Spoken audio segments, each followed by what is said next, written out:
전기가 가격이 계속 오를 겁니다. 그래서 미국에서는 그 민간 발전 사업자들이 있어요. 걔네들 잘 보시면 좋을 것 같고요. 그렇게 보면 우리나라에는 한국전력이라는 회사가 있죠. 전기료가 계속 올라갈 수밖에 없는 구조가 나올 것이다.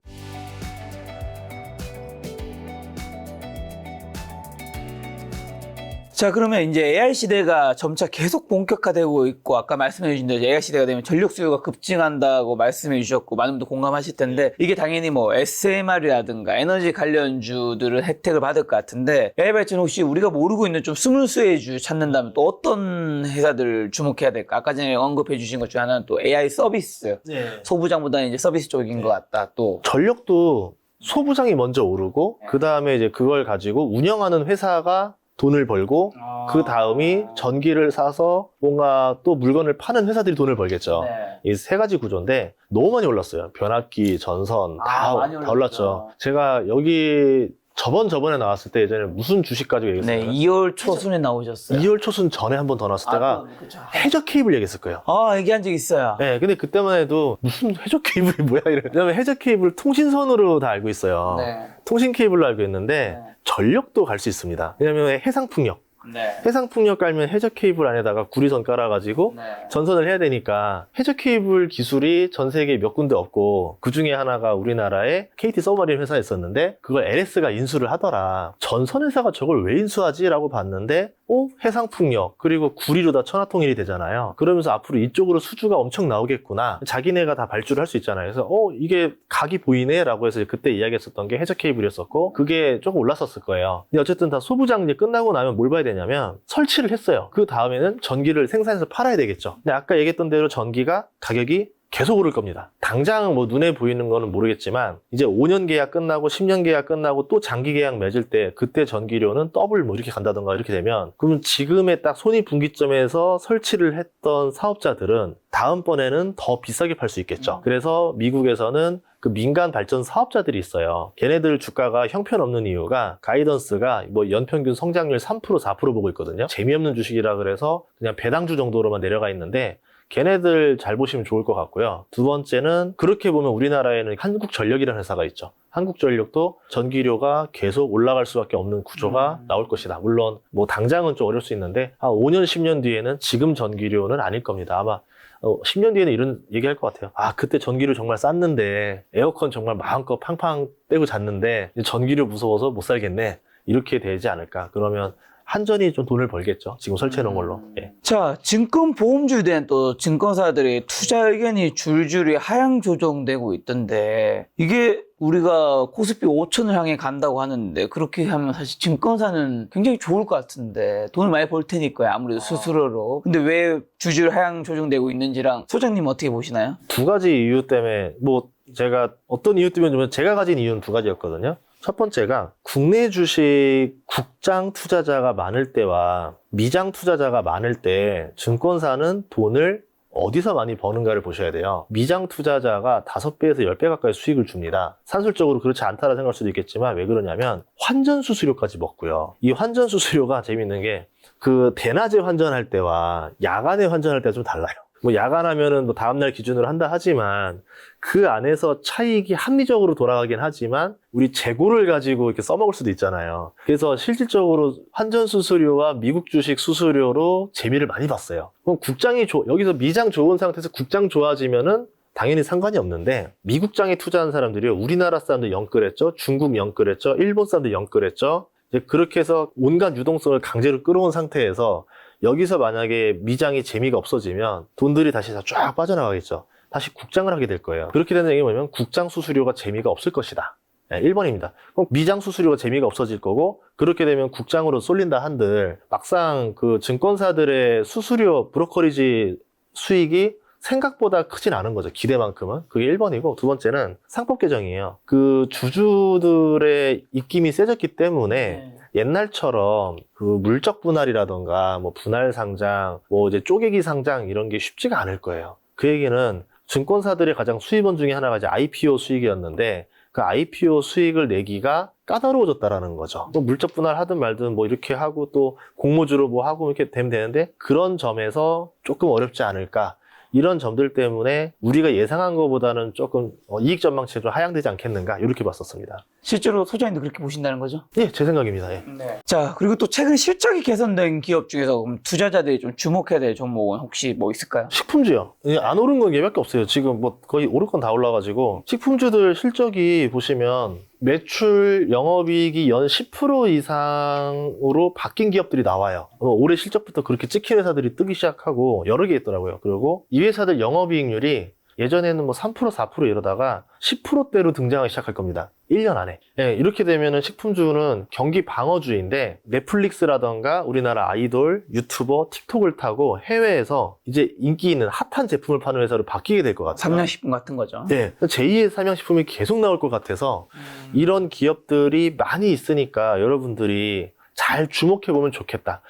꼭 투자자들 항상 안타까운 게 보면은 꼭 유행한 다음에 사요. 그러니까요. 뉴스에서 뭐 삼양 불닭볶음면이 불티나게 팔립니다. 근데 주가가 15배 올랐네요. 라고 해도 그때 사요. 이제 150만 원 됐으니까 여기서 10배 더 올라 1,500만 원 되겠지? 이런 마인드로 들어가는 것 같아요. 그러니까 그 자꾸 한 박자 늦게 들어가지 마시고 먼저 들어가세요. 그러니까 그 먼저 못하는 게 왜냐면 무서워서 못 들어가는 거거든요. 이거 안 오를까 봐. 남들이 안 오르는 다 이유가 있지 않을까? 네. 지금 당장 가파르게 오르는 거에 대해서 쾌감을 느끼고 도파민이 나옵니다. 도파민도 안 나오고 무서운 걸 뭐하러 하겠어요. 근데 그걸 사서 맞추는 연습을 해야지만 여러분이 계속 향후에도 싸게 사서 비싸게 파는 투자자가 되는 거거든요. 예, 그렇게 했으면 좋겠어요. 저 그러면 이제 벌써 8월인데 8월부터 지금부터 한국 주식, 미국 주식 뭘 사야 하고 그다음에 유망 섹터는 그러면 오늘 굉장히 많은 섹터를 점검했는데 유망 섹터는 뭘로 좀 정리해야 될까요? 유망 섹터는 그래도 에너지 식품밖에 없는 것 같아요. 근데 이게 단기는 아니다. 내년 이맘쯤 봐야 될 것 같아요. 예. 그때까지는 지금 좀 관망하자는 건가요? 그때부터 오른다는 건가요? 그 전까지 안 올 수도 있다. 예, 그러니까 그리고 이제 에너지는 한 5년 이상 봐야 되는 거고 네. 아까 말한 그 미국 관세 관련주, 농업 관련주 이런 것들은 조금 빠르게 당겨올 수도 있겠죠. 항상 일하는 게 실적이라는 게 기대한 것만큼 바로 안 나올 때가 많아요. 그렇죠. 그래서 그냥 뭐 3개월 안에 무조건 오르면 좋겠다. 근데 그렇게 맞출 수 있으면 얼마나 부자가 됐겠어요. 근데 한 반년 안에 오를 줄 알았는데 3년 안에 오르고 이제 그러면서 수익이 나는 거죠. 상반기에는 어쨌든 조방원이라는 확실한 주도주가 있었잖아요. 그럼 앞으로는 주도주가 좀 바뀐다고 봐야 하는 걸까요? 관세 때문에 좀 바뀌지 않나 봅니다. 예. 이제 교체될 때도 됐죠. 그러니까 뭐 예를 들어 조방원이 떨어진다보다는 많이 오른 거를 더 못 오른다는 거죠, 뭐. 더 오르더라도 따라가지 않았으면 좋겠다. 그러니까 그 못 따라간 거에 대해서 후회를 안 했으면 좋겠다. 그래도 내 원칙상 10배 오른 주식은 더 이상 안 건드리는 거야. 뭐 이런 식으로 했으면 좋겠다는데 자꾸 초조하고 포모가 오니까 당겨가거든요. 그러지 말고 안 오른 것 중에 또 오르는 게 있습니다. 계속 돌고 돌아요.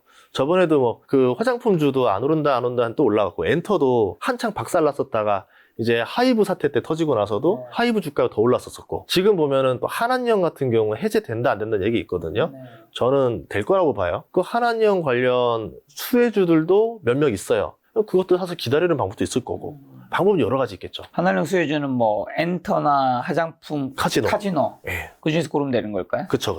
한한령 해제가 아마 10월에 한국의 에이펙, 한미, 그다음에 중국, 시진핑까지 올 수 있기 때문에. 그리고 실질적으로 그거 고속도로 투자법이라고 해서 한류가 터지면 한류를 타고 그래서 올라가서 그냥 무임승차하는 기업들이 있습니다. 그렇죠. 식품 기업들, 뭐 화장품 기업들. 예를 들어 우리나라 화장품 피부 미용 기기가 중국으로 진출할 수도 있겠죠. 그대로 먹거리들, 우리나라에서 핫한 음식들이 또 이제 나오면서 거기서 틱톡을 타고 중국에서 또 유행할 수가 있겠죠. 그러면서 그냥 거기 공장까지 차려버릴 수도 있을 거고 이런 것들이 나올 가능성이 전 있다라고 봐요. 자, 마지막 세 가지 질문 드리고 이제 끝낼까 하는데 급락장에서 지금 10% 하락한 말씀하신 고점 주식이 아니라 원래 저렴했던 우량주가 더 하락했을 때가 기회라고 하시던데 이런 급금의 우량주를 발굴하는 본인만의 그럼 기준은요? 실적이 말한 대로 매출 10% 이상, 영업이익 10% 이상 성장하고 있는데 주가가 안 올라요. 환장하죠. 그렇죠. 예, 근데 그런 기업이 결국엔 오른다. 그런 기업이 뭐 횡보하고 있다가 여기서 한 번 더 하락을 해요. 시장의 충격으로 기업 문제 말고. 그러면 어떻게 되냐면 이때 사서 담으면 갑자기 주가가 다시 원래대로 회복을 합니다. 그럼 저는 이 회사는 더 이상 빠질 수 없는 주가에서 할인한 상태까지 산 거예요. 얘는 그냥 들고 있는 거죠. 그냥 현금 필요하면 팔아서 현금 쓰고 뭐 그럴 때 아니면 들고 있다가 이제 언젠가는 빚을 발하는 날이 오거든요. 그때 이제 팔아서 수익을 내면 되는 거죠. 이런 전략을 쓰면 손해는 안 나죠. 자, 그리고 성공적인 투자의 완성을 잘 파는 것이라고 말씀하시던데 일반 투자자들이 가열된 시장의 꼭지를 판단하고 수익을 실현할 수 있는 현실적인 신호나 방법은요? 가장 뭐 농담삼아 말하지만 여러분이 샀을 때가 꼭지입니다. 내가 샀을 때 꼭지라는 말이 항상 나오잖아요. 맞는 말인 것 같습니다. 예, 이게 어떻게 보냐면 엘리베이터 투자법이라고 엘리베이터에서 주식 종목 체크하는 사람을 세 번 봤다 하루에. 지하철 다 포함해서 3번 봤다. 문제 있는 거예요. 예, 그런 경우들. 근데 보통 지금은 주식장이 과열은 아니니까 그렇게 볼 수는 없고 자꾸 사람들 입방아에 어떤 특정 종목이 계속 오르내린다. 서클 거린다. 그러면 서클이라는 건 이익 대비 너무 주가가 과열이니까 한 달 안에 내려오겠네? 뭐 이런 식으로 보는 거죠. 이제 뭐 그렇게 보는 방법들이 있었고 또 하나는 이유 없이 장대 양봉이 나오는 날이 있어요. 예전에 에코프로 한번 차트 보시면 마지막 파이널 때 호재 뉴스 하나 없는데 갑자기 15% 상승을 하는 장대 양봉이 터집니다. 이게 과열인 거죠. 호재거리도 없는데 그냥 15%가 그냥 올라요. 그럼 누가 15% 만들었냐면 대중의 광기로 만들어낸 거예요. 그날 저희 직원이 점심 먹으면서 에코프로 150만 원 넘어서 샀어요라고 하는 거예요. 그래서 제가 뭐 오늘 호재가 뭔데 올랐어요? 그러니까 호재 없대요. 아, 그러면 광기로 15% 올렸네 오늘. 야, 빨리 팔아 이랬어요. 얘가 이제 순댓국 먹자마자 팔았어요. 그날 오후부터 갑자기 다시 음전으로 바뀌면서 떨어지더라고요. 보통 그런 날은 조심해야 돼요. 뭔가 재료가 없는데 오를 때. 자, 저는 소장님 만나 뵐 때마다 늘 궁금한 건 제가 어떤 질문을 드려도 마치 자판기처럼 이렇게 답변을 명확하게 잘 해주시는데 제가 소장님이 어떤 종목을 가지고 있는지 여쭤본 건 실례니까 이렇게 투자에 대한 공부도 열심히 하고 지식도 있는 소장님은 어떤 섹터에 투자를 하고 있는지는 궁금합니다. 그때그때 달라요. 지금은 정치가 지배하니까 네. 정치를 봐요. 정치 수혜주. 예를 들어서 뭐 아까 여기 또 질문도 좋은 거 하나 있네요. 네. 1억 원 있다면 어디에 되나요? 네, 어떻게 투자하면 합쳐 설명해 드릴게요. 네, 좋습니다. 예. 현금 1억 원 있다면 어떻게 투자하면 소장님도 투자하고 있는 곳이 그게 가장 내가 진짜 믿는 곳인 거잖아요. 투자하고 있는 곳은 비밀로 할게요. 이게 좀 말씀드리려고 그래요. 왜냐하면 제가 국내 주식은 금감원이 항상 보고 있기 때문에. 아, 섹터 그래서 섹터로? 섹터. 아니, 주식으로 말씀드릴게요. 제가 알겠습니다. 안 산 것 중에 괜찮은 게 하나 있어서. 알겠습니다. 코인 관련주, 스테이블 코인 관련주, 아프리카 TV. 앞으로 좋게 보신다. 네, 숲. 예. 숲 괜찮습니다. 만약 1억 있다고 하면은, 기업의 실적, 성장성, 네. 수익성이 다 좋은데, 성장주여야 되는데 저평가했어요. PER이 10배가 안 돼요. 그런 상태인데 스테이블 코인이 유행하게 되면은 얘는 무궁무진한 옵션 카드가 여러 개가 있어요. 별풍을 스테이블 코인으로 써도 되는 거고요. 만약에 뭐 다른 방법도 있겠지만, 그리고 이상한 게 뭐냐면 이 회사는 국내 코인이 활성화가 됐을 때 주가가 같이 오르는 기이한 현상이 있습니다. 그러면 이제 스테이블 코인이 활성화가 되려면 스테이블 코인으로 주식 투자를 하러 들어가야 되잖아요. 그러면 국내 코인 시장이 뭔가 활성화가 돼야 돼요. 근데 저번에 좀 몇 가지 사건으로 신뢰를 많이 잃어가지고 국내 코인은 하나도 안 오르고 해외 코인만 오르고 있는 상황이었는데 결국은 시간차의 문제지 해외 코인이 이렇게 날고 기면은 국내 코인에 대해서도 욕심을 내기 시작할 겁니다. 스테이블 코인 법안이 아직 안 나왔지만 나오게 되고 발행이 되면은 그쪽으로 좀 쓰라고 유도를 하지 않을까. 그럼 스테이블 코인, 김치 코인 시장이 등장하게 되면서 그 시장에서 또 새로운 코인으로 돈을 버는 부자들이 엄청 나오겠죠. 근데 그 친구들이 또 이제 별풍선도 쏘겠죠. 예, 이게 활성화가 되면서 돌아가는 게 아닌가. 예, 그런 점에서 그거 아니라 하더라도 성장주인데 플러스 요소까지 2개가 있어가지고 좋게 보고 있습니다. 그리고 딴 곳은요? 뭐 한 곳만 얘기하면 좀 너무 위험하잖아요.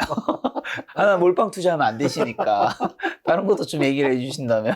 ADM 사세요, ADM. 그러니까 미국 저기 농산물 유통하는 회사들. 그러니까 가치주 같은 거 하나 배당 한 2, 3% 되고 그런 회사들이 나쁘지 않아요. 괜찮아요.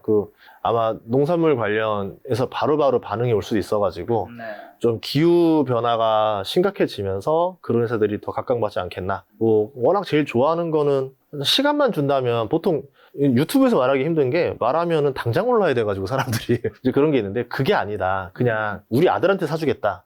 스타벅스랑 크록스 주가가 계속 꾸준히 성장하고 당장은 좀 어려워요. 당장은 어려운데 길게 보면 얘네들이 사업 구조상 이길 수밖에 없어요. 각자 분야 다 1등입니다. 둘 다. 글로벌 1위에다가 매출이 꾸준히 올라가고 있고 앞으로 수요는 늘면 늘지 줄을 수가 없고 그런 상태에서 얘네들이 주주환원 괜찮게 하고 있고 그런 점에서 매력이 있다. 볼 수 있죠. 크록스는 지금 PER이 2년 뒤에 6배예요. 얘네들이 지금 저번에 그 헤이듀드라는 신발 브랜드 하나를 큰 걸 인수해가지고 그 부채 갚느라고 꺽꺽대고 있는데 부채도 이제 거의 다 갚아가요. 그럼 이제 자사주 매입 소각하고 배당으로 다시 바뀔 거고 또 돈 쌓이면 또 인수할 거고 크록스 같은 회사들은 재밌는 게 나이키랑 아디다스랑 경쟁을 하지 않습니다. 나이키, 아디다스는 브랜드를 유지하기 위해서 엄청난 돈을 써요. 스포츠 스타들한테 막대한 돈을 쓰면서 마케팅비로 브랜드를 유지하고 있는데 크록스는 그 돈을 안 쓰고 유지하고 있어요.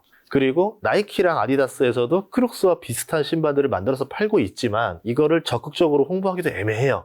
그냥 라인업 중에 하나여야지 얘를 주력으로 놓으면은 크록스가 먼저 선점한 시장에서 짝퉁 소리 듣습니다. 그러면 그렇게 간신히 만들어 놓은 브랜드의 명성이 흥가하니 네. 그냥 그 시장을 안 건드려 버리는 거죠. 그런 점에서 크록스는 굉장히 유리한 구조를 가지고 있다. 뭐 이거와 비슷한 것 중에 하나가 룰루레몬이라는 회사도 있죠. 요가복인데 PER이 15배로 떨어졌어요. 네. 매출 이익은 성장하는데 관세 우려로 주가가 많이 떨어졌거든요. 뭐 기업에 뭐 이익 영향을 가겠지만 1, 2년은 고생하겠지만 한 3, 4년 이상 보면은 이런 회사도 괜찮습니다. 스타벅스도 마찬가지고 중국 때문에 지금 고생하고 있는데 원두 가격 다시 다 가라앉았고 커피를 먹는 사람은 계속 늘어나고 있어요. 그리고 스타벅스랑 경쟁할 수 있는 프랜차이즈가 없습니다. 뭐 그런 점에서 지금은 경기가 안 좋으니까 저가 커피 시장이 좋았지만 또 지나고 나면은 또 이 스타벅스라는 또 브랜딩 있는 커피를 또 좋아하게 되거든요.